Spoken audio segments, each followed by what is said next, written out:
त्यो डाक्टरले मलाई के भन्यो भन्दाखेरि हाम्रोमा आइसियु खाली छैन, तपाईँ अर्कै हस्पिटल लिएर जानु भनेर मेरो आँखा अगाडि नै मर्न दिए कि मेरो मिसेसलाई होइन। अनि मेरो बाबुको होइन राम्रोसँग एकचोटि मेरो बुढीले दुध पनि खान्दिन पाएन कि। अनि मैले न्यायको लागि कति मैले होइन मैले कति प्रशासनलाई भने होइन, मैले कतिजनालाई गुहार मागेँ होइन, तर कसैले पनि केही सुनेन कि। अनि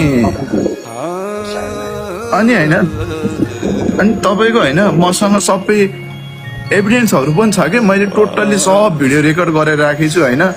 मेरो प्रोफाइलमा गएर हेर्नु होइन। अनि लगभग तपाईँको 5 मिलियन जति भ्युज कटेको छ कि होइन। त्यत्रो घटना हुँदाखेरि पनि एउटा पत्रकार आएन होइन। अनि मैले पुलिस चौकीमा नि गएँ होइन। पुलिस चौकीले के भन्यो भन्दाखेरि यो केस हामीले हेर्ने होइन, मेडिकल काउन्सिलले हेर्ने केस हो, तपाईँ मेडिकल काउन्सिलमा जानु भनेर पठाइदिए होइन। अनि स्थानीय सरकार पनि चुप छ होइन। अनि यो घटनालाई गुपचुप राख्न खोजेछ कि यहाँको मान्छेहरूले। 1-2 जना ठुलाबडा मान्छेहरू हुनुहुन्छ होइन, आफ्नो मान्छेहरू पनि हुनुहुन्छ, उहाँहरूले पनि हाम्रो सपोर्टमा बोल्यो भने, तर उनीहरूको भित्री षड्यन्त्र चाहिँ यहाँ धेरै नै छ कि। अनि यो घटनालाई यत्तिकै गुपचुप बनाउनु खोजेछ कि यहाँ होइन। अनि तपाईँको हस्पिटलले के भन्छ भन्दाखेरि 2टा मेरो बाबुहरूलाई पढाइदिन्छु रे, 2टा बाबुहरूलाई पढाइदिन्छु, स्वास्थ्य फ्री गरिदिन्छु, अनि हस्पिटलमा जागिर दिन्छु एकजनालाई। मलाई त्यो चाहिँदैन तपाईँहरूबाट होइन, यो सहमति मलाई चाहिँदैन। बस त्यो डाक्टर र त्यो नर्सलाई चाहिँ कारबाही होस्, उनीहरूलाई मेरो ठाउँमा अरू मान्छे नहोस्। मेरो बच्चाले जुन आमा गुमायो होइन, अरू बच्चाले आफ्नो आमा गुमाउनु नपरोस् कि बल्ल होइन।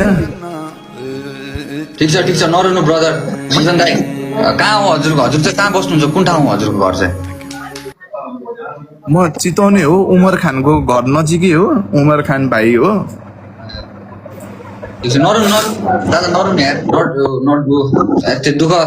दुःख छ, दुःख परेको छ एकदम है। घरमा यस्तो वज्रपात परेको छ, यसको कुरामा म पनि एकदम दुखी छु। हामी सबैजना दुखी छौँ हजुरको कुरा सुन। म त थाहा पनि थिएन यताउति भनौँ न, हजुरलाई जोइन गर्नु भन्नुभयो, यस्तो कुरा रहेछ यताउति रहेछ।